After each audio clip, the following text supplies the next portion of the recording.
Okay, class 8A, this is Deep Pradhan. Okay, I hope you all are safe.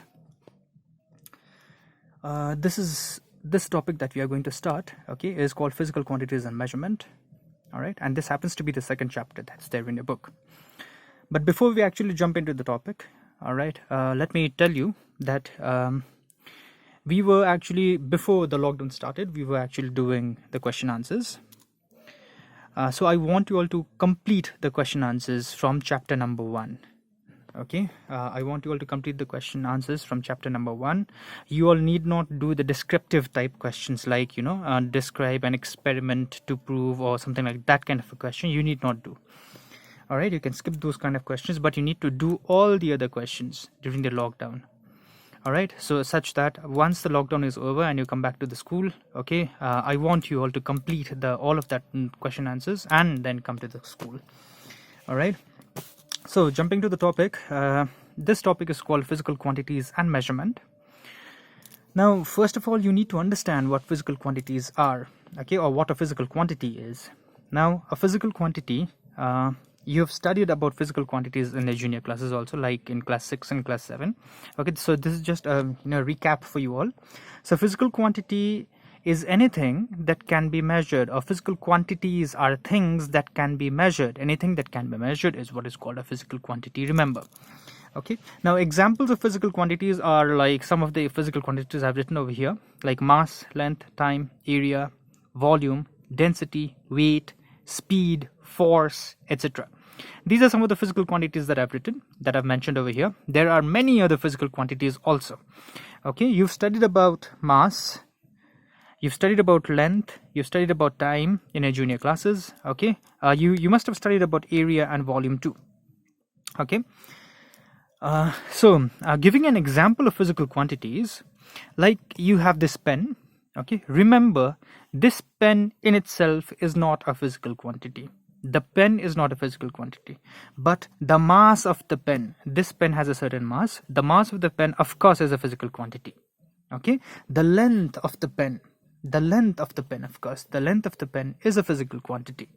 Okay, the weight of the pen is a physical quantity. The thickness of the pen is a physical quantity. Okay, so these things are measurable. Length, mass, these things are measurable. Okay, so therefore these things are physical quantities, but the pen in itself is not a physical quantity, remember. Okay, so in the classroom also you have a board, you have a green board, okay, or you have a desk chair. The desk chair, the table, these are not physical quantities, remember, but the length of the chair, the height of the chair, the area of the chair, these are all physical quantities, remember. The mass of the chair, the length of the chair, the weight of the chair are all physical quantities, remember. All right, so just giving you a recap again of the first physical quantity that we are to discuss here. Okay, so the first physical quantity that we are discussing is mass. I believe we've discussed about mass in the first chapter also, that is matter. Okay, but still, as I already mentioned, this is a recap. Mass is anything, or mass is the quantity of atoms and molecules packed in a body. Okay, this is the very definition that I must have given to you all. Okay, so the more the atoms and molecules, see, this particular pen is made up of atoms and molecules. All right, so the more the atoms and molecules packed in this body, the more will be the mass of the body. All right, okay, so the quantity of atoms and molecules packed in a body is called mass. In your book, if you follow your textbook, you might see the quantity of matter present in a body is called mass. Okay, the quantity of matter present means the quantity of atoms and molecules packed in a body, present in a body. That is what is called mass, remember. Now, in order to measure, like we've already told that, physical quantity is anything that can be measured. Now, in order to measure any physical quantity, we need the help of something called a unit. You cannot measure any physical quantity without the help of a unit, remember.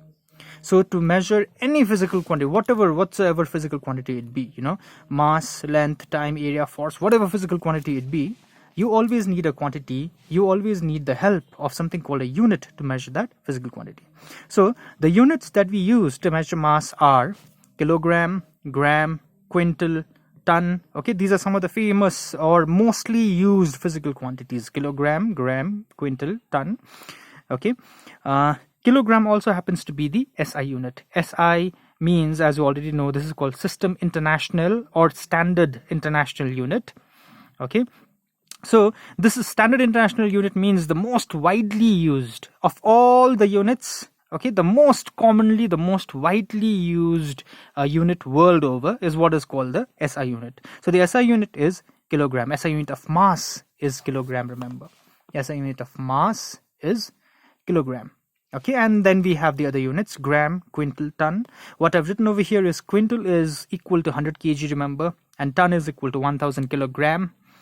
Okay, I believe you already know the relation between 1 gram and a kilogram, although I should not be mentioning this for class 8 students. Okay, but still let me give you. 1 kg is 1000 grams, remember that. All right, we'll be needing these kind of relations a lot in the classes to follow. Okay, then after, the other physical quantity that I want to introduce to you is volume. This also you already know, I believe.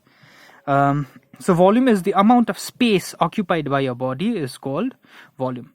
All right, so this pen we have, again I'm giving you the example of this very pen itself.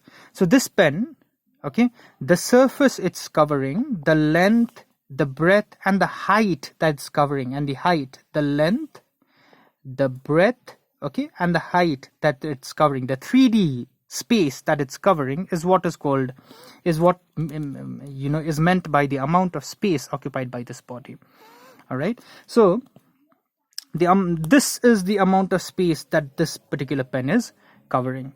All right, and the unit that we use to measure volume are cubic meter, cubic centimeter, also called meter cube, okay, or centimeter cube. The SI unit for volume is cubic meter.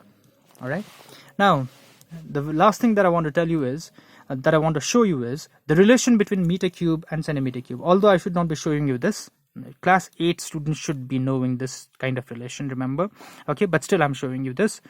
So 1 meter cube means 1 meter into 1 meter into 1 meter. Like in algebra you have x squared means x into x, which means 1x into 1x. So likewise you have meter cube, or 1 meter cube means 1 meter into 1 meter into 1 meter. Okay, now 1 meter is equal to 100 centimeters, remember that. 1 meter is 100 centimeters. This is not something that I should be telling you, of course, remember. So 1 meter, instead of this 1 meter I write 100 centimeter into 100 centimeter into 100 centimeter again. All right, then after we first multiply the numbers, so 100 into 100 into 100 is 1 with 6 zeros. All right, and centimeter into centimeter gives me centimeter cube. So therefore 1 meter cube means 1 with 6 zeros centimeter cube. All right, or 1 centimeter cube is 1 upon 1 with 6 zeros meter cube. Remember, you should be knowing all of these kind of relations. You should be knowing these relations, remember that. All right, so next class, next video lecture, we'll be discussing about density. Okay, but this is where we stop today. All right, any problems you have, any confusions you have, you can always let me know. Okay, you can write it down in the comment section. Okay, you can, or you can simply let me know through WhatsApp. All right, okay, thank you.